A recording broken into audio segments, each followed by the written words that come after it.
Hey everybody, welcome back to the Wolfe Pit with another episode of What Are We Eating?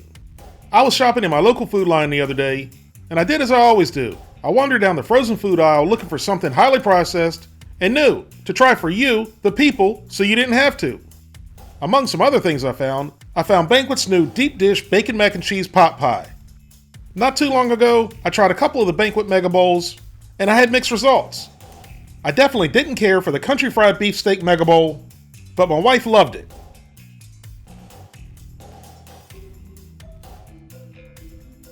But I did really like their buffalo style chicken mac and cheese bowl, and I'm not even a big fan of mac and cheese. My wife, on the other hand, is a connoisseur of mac and cheese, and she didn't like it at all. So today's Banquet mega deep dish bacon mac and cheese pot pie should be interesting. It's definitely an interesting concept. Macaroni and cheese inside of a pot pie. Then you add bacon to the mix. What could be bad about it?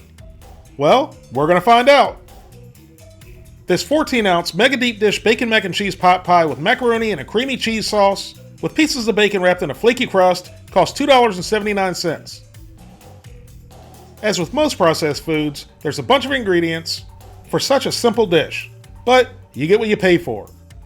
As I was reading through the ingredients, I found one that really stood out that I've never seen before. Interestrified soybean oil. Didn't they make a movie about that and he phoned home?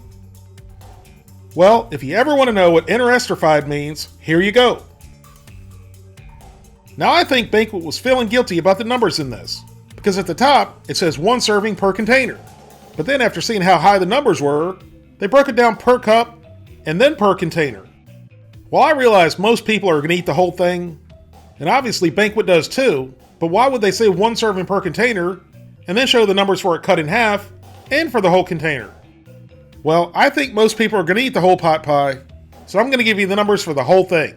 The whole pot pie has 1,000 calories, 56 grams of total fat, 22 grams of saturated fat, no trans fat, 25 milligrams of cholesterol, 1,660 milligrams of sodium, 105 grams of carbohydrates, 6 grams of fiber, 12 grams of sugars, and 19 grams of protein. Now you can heat this up in the microwave using their fancy tray, or you can do like I'm going to do today and heat it up in the oven.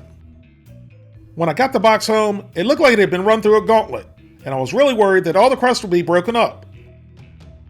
But even though the box looked bad, the pot pie itself looked to be virtually unharmed. So the instructions say to cut a slit in the middle, and then to bake in a preheated 400-degree oven for 50 to 55 minutes. And it also said if the edges started to become too brown, to cover them with aluminum foil. So into the oven it went. 55 minutes later, our pot pie was ready. And I didn't see any liquid or anything bubbling out the top, which concerned me a bit, like it might be really dry inside. So I cut through the crust to give it a try first. And it didn't look too bad. But boy, is that cheese sauce really orange. When I tasted the crust, it was pretty underwhelming. It wasn't buttery and flaky like I anticipated and wanted.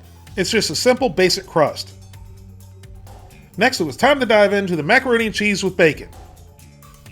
And besides it looking like it might have leprosy, it looked fairly creamy and moist. But when I popped it into my mouth, it had a really strong bacon flavor. But you could obviously tell it wasn't a real bacon flavor. And I'm not saying the bacon wasn't real, because according to the ingredients it was. But it had that really strong artificial smoke flavor to it. But again, it wasn't bad, it just wasn't great either. So then I went in for a bite of everything. The macaroni and cheese, the bacon, and the crust. Eating the macaroni and cheese and bacon with the crust seemed to tone down that overwhelming bacon artificial smoke flavor. And it's one of those things that you didn't necessarily love, but you also couldn't stop eating it either. At least that was my case. The macaroni and cheese was definitely creamy, it was moist, and it was cheesy. The elbow pasta was slightly overcooked and a little bit mushy, but not to the point it was ruined. I think overall, this is pretty decent. It's not great, it's not bad, but it's definitely decent and above average. Other than the crust not being flaky and fairly dry, and the pretty strong bacon or artificial smoke flavor, it's good.